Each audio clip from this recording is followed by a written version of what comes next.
Flag Week here at Utah State. Coming up, this edition of ATV News is the GOAT. Today you can get shish kebabs.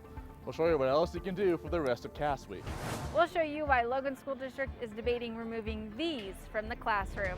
The ladies are on the runway, but it's not because it's Fashion Week. I'll show you what happened at the Logan Airport this past Saturday. It's sunny now, but I've got my eye on that for you in weather. Utah State played BYU in soccer. We'll show you the play that made the announcers scream. All that and more, this is ATV News.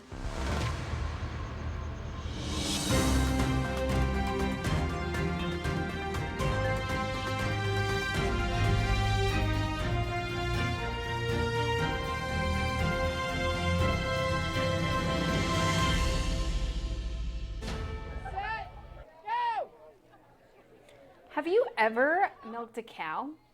It's CAAS week here on campus, and these students race to put their cow milking skills to the test. Welcome to ATV News. I'm Morgan Perkins. And I'm Marcus Lamb. CAAS week will go on for the rest of the week, ending on Saturday. Tomorrow there will be a statewide virtual career fair. Friday is the annual tractor parade and the first day of the Fall Stampede Rodeo. And wrapping it up on Saturday, there will be an ag barbecue and the final day of the rodeo. Utah's flag has stayed the same since 1908. However, the flag is under revision and you have a say in the new design. There are now 20 semi-finalist flag designs that Utahns can vote on. Each one uses a combination of colors and symbols Utahns sent in that they believe represent the state.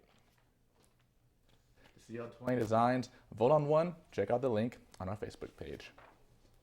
This annual event had Legos, airplanes, and over 100 future pilots. Noah Giles hits the tarmac this weekend to show us all about Girls in Aviation Day. There's a lot of excitement here at the Logan Airport. Girls from all over Cache Valley are taking part in the annual Girls in Aviation Day.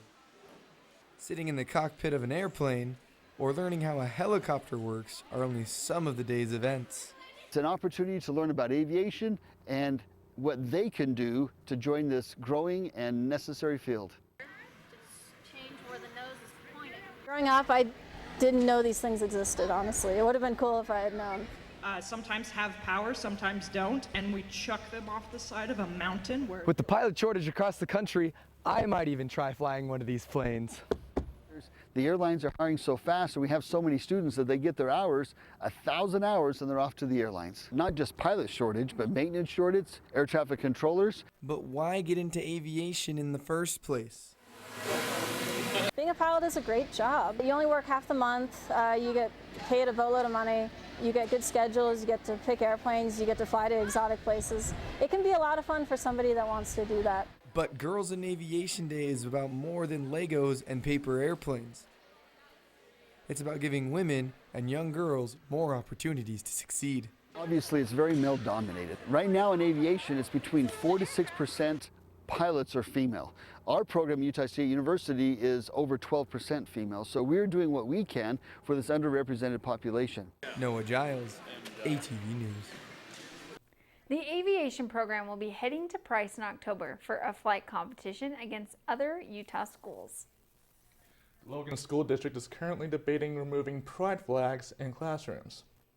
Parents have been concerned with the flag in schools, saying these are complex ideas and they are not ready to explain to their own child. The board did not come to a conclusion, but plans to take their time with making a decision, hoping to make both sides happy. What do you think is cheaper, lunch at Chakarama or the marketplace? Kind of Johnson shows you why the price may be closer than you think. Swipe the PayMall sign in again. All right, you're all set. Students swiped and scooped at the marketplace like any other year. Unlike any other year, meal plan prices are at an all-time high. Why is it students pay so much for their meal plans? Does tuition cover any of it? That's a common misperception. You know, students think that their meals, they should be cheaper because they pay all their tuition and fees. And it has nothing to do with that. Sorry, you know, I'd love to get $100 of your fees every month, every year, but I don't get any of it. The TSC and the marketplace are auxiliary buildings. Anderson says that means they don't get state funding. The marketplace, Junction, and other eateries on campus are on their own financially. The Kainoa from 2019 could come to the marketplace and have a meal for $10 before tax. Fast forward to 2022, the same meal costs $14, a 40% increase. Individual meals weren't the only thing to raise in price. From 2019 to 2022, the unlimited plan jumped from $1,725 to $1,980, an increase by nearly 15%. In the same time, the semester 110 plan went from $1,100 to $1,300, an 18% increase. USU offers meal plans in the form of residential plans and block meals. Anderson says block meals have an added benefit. And so, you look at the pricing. If you would have bought a block meal plan in say 2020, say you're a freshman 2020, and you bought a 75 for $600, okay, you can still use it.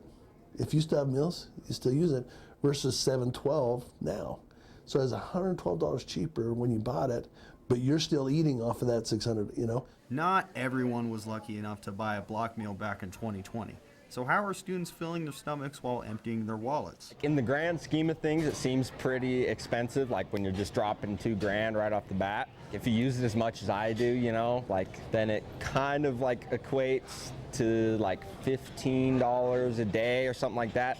So I mean, if you go 3 times, it's only $5 a time, but it definitely is it kind of hurts the bank account a little bit. In order to keep everybody surviving and keep all of their employees afloat, they've got to increase prices for everything. Kainoa Johnson, ATV News. You heard the price at the marketplace is now $14. Chuckarama is 75 cents more. You might have had to change your route heading to class today. We will now go to Annika Johns reporting live from construction site on campus. How's it going out there, Annika? It's going great. Just getting some rain coming down right outside the TAGGART Student Center, where just behind me is where the Tanner Fountain has been under construction since May. And all of the banging and clanging students are hearing have them wondering what exactly is going on. The Tanner Fountain was leaking thousands of gallons of water, damaging the cement fountain. Campus facilities say they are excited to get the fountain working again. It's been a number of years that it hasn't functioned properly, and it hasn't looked well because of the deterioration. It's a main feature on campus.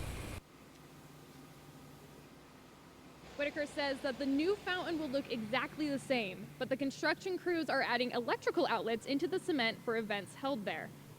Construction is supposed to go on until November, and hopefully by spring the water will be flowing. Reporting live from the TAGGART Student Center, I'm Annika Johns. Back to you at the desk, Marcus. Thanks, Annika.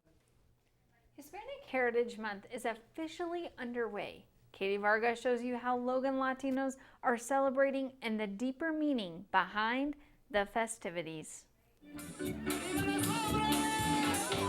Dancers, flags, and food filled Center Street Saturday as the Latino community shared their culture with Logan. The Grand Latino Festival is a way for Latinos to celebrate their heritage together. A lot of Latinos need to be empowered and just kind of know that they are accepted within this community, especially being in Utah. Sometimes it can be hard to be Latino just because we're always surrounded with white people. So we really love seeing everyone dancing, whether you're part of the Latino culture or not. If you're accepting and you're open-minded, we love that. So. When it started raining, the celebration continued and people kept dancing. But there's a deeper meaning to this festival, breaking stereotypes and uniting. According to the 2020 census in Cache Valley, 92.8% of people are white, while 11.2% of people are Latino.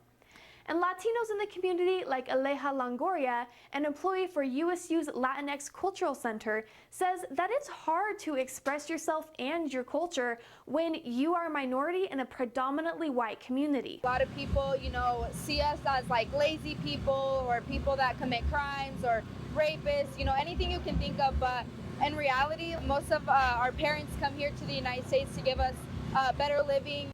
Family means everything to us. I think people don't see how hardworking we are. Ayala asks you to be open-minded and respectful of their culture. Katie Varga, ATV News. You can celebrate National Hispanic Heritage Month until October 15th. Students are upset after the USU Parking and Transportation Office announced a cutback on Aggie shuttle routes. While they have plenty of buses, they say they don't have enough drivers. They need 30 employees to run the normal routes, but they only have 20. Because of the lack of drivers right now, We're suspending that at 10:30 every morning. For students, the parking office is transferring a full-line bus from the less popular North Core route to the purple within the week. The transportation office is in the process of hiring new drivers. And coming up, I definitely believe it is haunted for sure. Workers at this Logan coffee shop say they have a ghost. Are they really haunted? You be the judge. And I'll show you a place where one woman's pain turned to joy. coming up in weather, Paige Johnson will have the 7-day forecast. The current temperature is 71 degrees.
Body language. Without saying a word, it can tell you so much.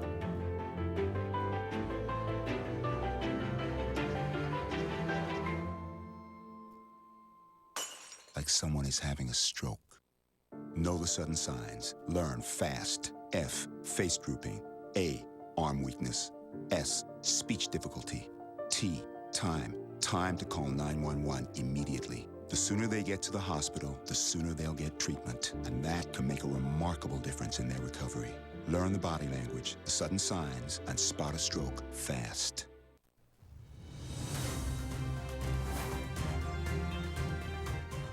Is this Logan coffee shop haunted?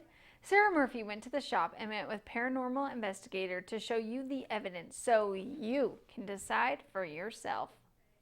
Can you do that again, please? Paranormal investigators react.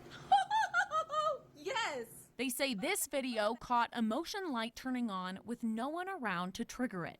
They say the sensor is outside. I'm excited to do the ghost hunts, and then Yes. other people can see that it's really haunted too. Workers say they have more than just brews at Country No Nonsense Coffee. They have spirits. I definitely believe it is haunted for sure. We would just make jokes about it, like, oh, it's the ghost again, and just blow it off. But once I caught the growl on the security, I'm like, okay, it's something darker. They brought in paranormal investigators to collect evidence. It's good to get proof though, so people don't think we're crazy. You know, Yeah, we have I know, evidence. right? Yeah. In addition to the motion detector light, investigators shared audio clips where they say you can hear a growl. Wow, right away. That's a growl and a half. The sound of an elephant. So weird. And a conversation where they say you can hear the spirit gasp. Is that you answering my question? Are you trapped here? Investigators also shared this video where something took over their computer screen for 17 minutes.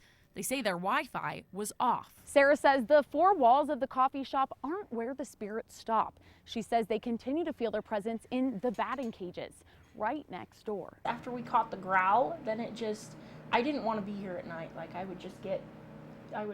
okay, let's hurry and close and hurry and get out of here. With the combined evidence, paranormal investigators say We do think it is a haunted place. And while business goes on, it's 81 cents. No Nonsense coffee workers say they're wanting to stay safe. Really just want it to pass on and leave us alone. Sarah Murphy, There you go. ATV News.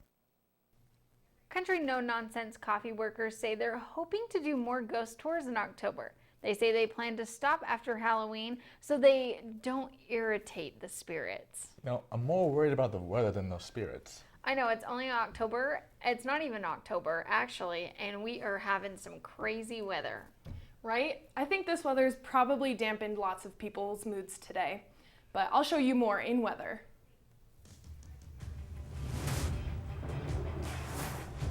This is interesting. The rain and hail may not have crashed their Ag Day parade, but it did crash their barbecue. Make sure to grab your umbrellas and raincoats so you don't end up like this poor fella here. Hi, welcome to ATV Weather. My name is Paige Johnson. Let's take a look at this national forecast here. As you can see, we have lots of storm fronts moving through the U.S. right now. Specifically, I want to talk about this one right here. It is encompassing in Utah, Arizona, New Mexico, and Colorado. Sorry about that, folks. That storm right there is causing lots of flash flood warnings in those areas. Anyways, let's take a look at your state forecast here. As you can see, we can now have a better look at that storm I was pointing out, although I want to talk about this one up here. This one right here is what is creating all of that weather we're currently experiencing. But this storm down here is causing lots of flash flood warnings for most of southern and eastern Utah here. But we have a weird weather week in our 7-day forecast. Those clouds I showed you earlier today have now moved into the Cache Valley and are causing lots of severe weather warnings. So be careful out there, folks, when you're out there driving. The showers should last through tomorrow morning as well. So just be prepared for that as you drive to work and such in the morning. Anyways, the rest of the week we're experiencing very warm, very bright weather with our highest weather happening on Tuesday. Our highest temperature is 82 degrees. All right, back to you at the desk. You are all caught up on weather. Thank you, Paige. I'm really excited to have warm, sunny days by the end of this week. She survived a gunshot to the head, and now she says she's turning pain into beauty by making her backyard a place of refuge. This is Harvest for Her, a flower farm founded by Desiree Turner. She says after a life-altering injury that left her paralyzed on one side of her body and with bullet fragments in her brain, she still wants to bring happiness into people's lives. I like it most because it brings so many people joy. Desiree says she has had hundreds of people in attendance. Her biggest group at one time has been over 250 people. The farm is open to the public and will be open till the end of this weekend. For more information, go to our Facebook page. You could be heading out to the local hotspot, but an old school bus could be out front ready to make you look your best. Thrift Jam is a student-owned and operated mobile thrift shop. In June, they moved into a retired 33-foot school bus. A lot of people have these really big ideas, and if you don't act on anything, you're never going to be successful. So you kind of just have to jump out of your comfort zone and do it. Cram and James, the co-owners of Thrift Jam, won $1,200 for their mobile thrift shop idea from USU Shark Tank night last November. James says they get all their clothes from vintage recyclers, so you won't be seeing them at the DI. Cram and James say they plan on taking the bus to other schools like BYU and UVU in the future. And coming up, we are, as I understand it, the biggest club on campus in terms of membership. Film Club kicked off the semester with the biggest turnout in years. We'll show you how the group has grown into one of the biggest clubs on campus. USU hosted number 25 ranked BYU at Bell Field last week. Coming up in sports, Burl Johansson will tell you how the Aggies battled back after a tough first half.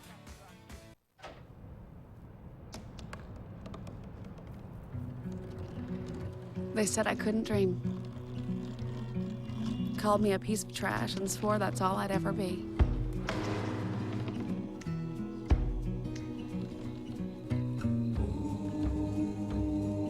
Said a bottle couldn't see the ocean.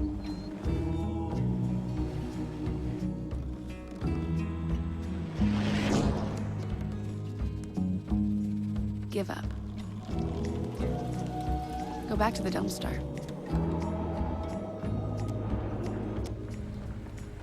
But I didn't listen.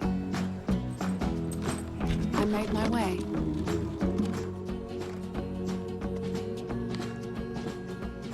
And now, I am what I've always wanted to be.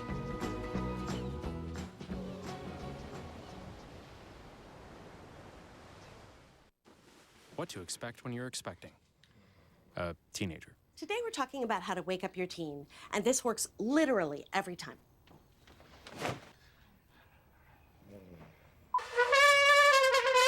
Good kisses. Good kisses. You heard how loud I heard. It wasn't you. Yeah. It was the... Is that bacon? You don't have to know it all to be a perfect parent. Thousands of teens in foster care will love you just the same. Can you consent with me? Imagine what you'd see if every child had a book to read. So the mission is for us to get a book to each and every child. So let's join hands, book people unite. Unearth hidden passion. Come on, we'll have a good time. One book could be the first that'll make helps to change a life. Book people unite. Read to a child today and spark a lifetime of ambition.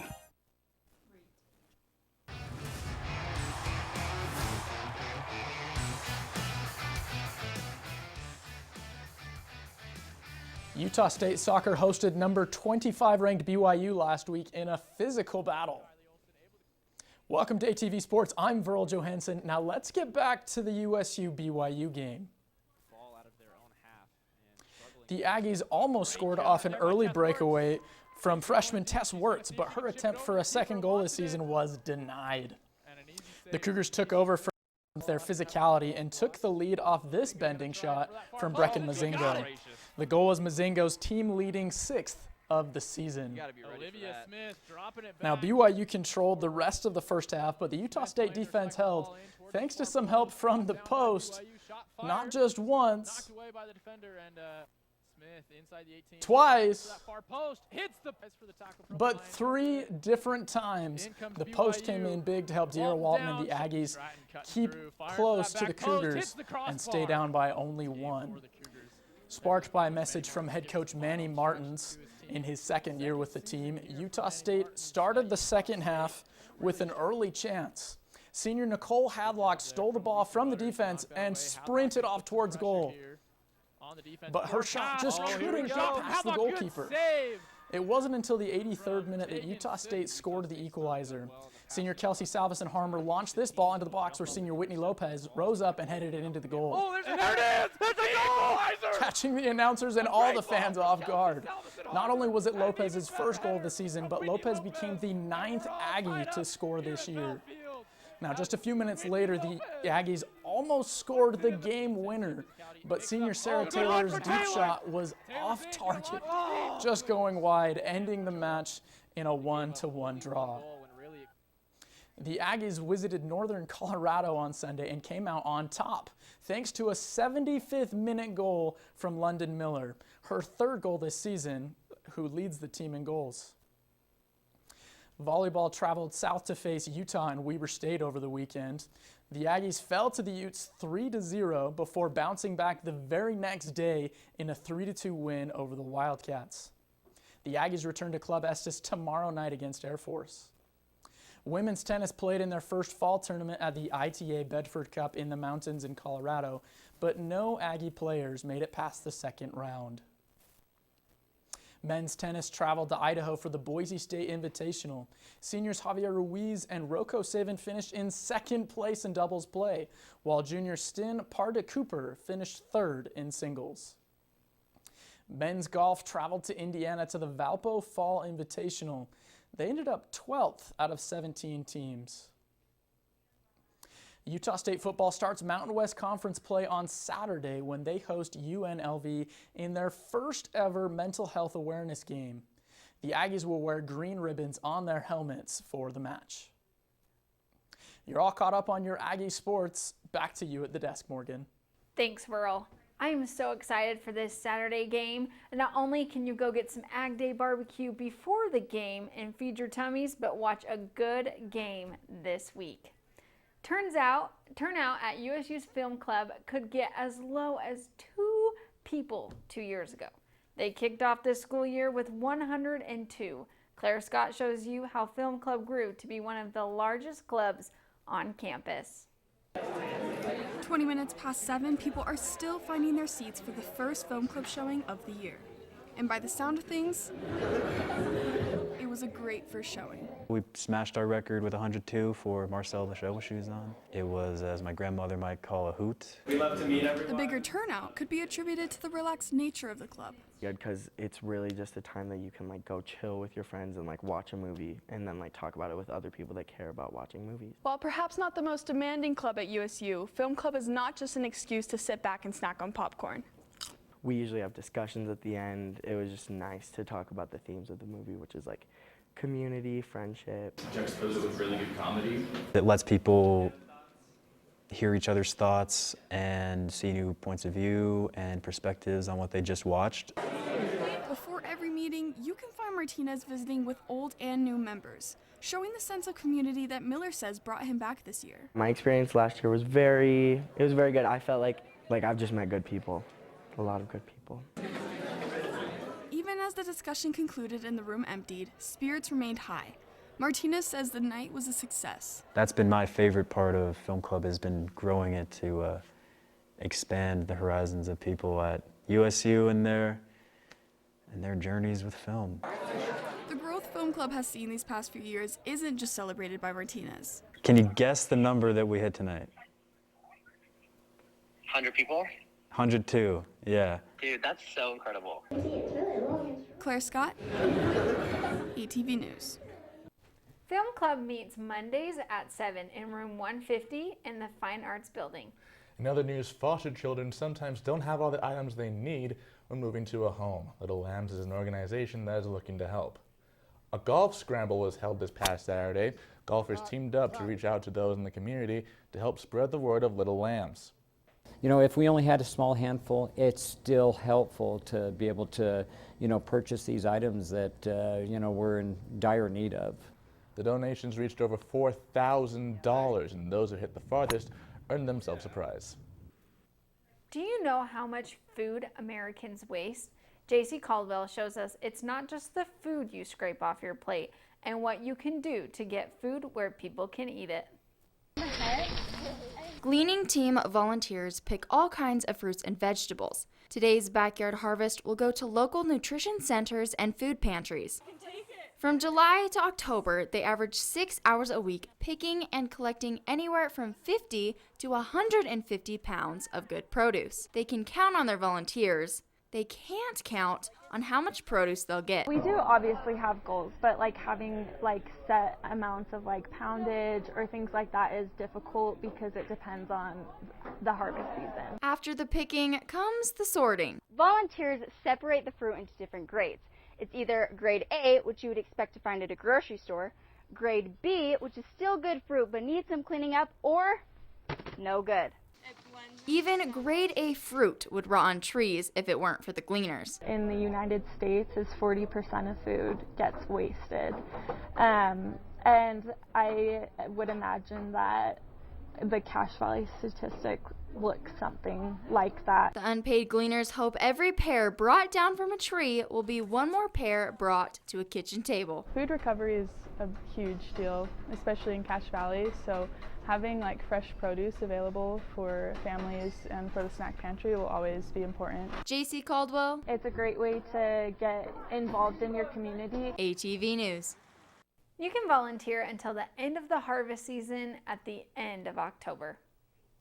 Thanks for joining us in this edition of ATV News. You can find this and previous editions on our Facebook page. We'll leave you with some more shots of the Latino Festival. Have a great week, Cache Valley, and stay dry.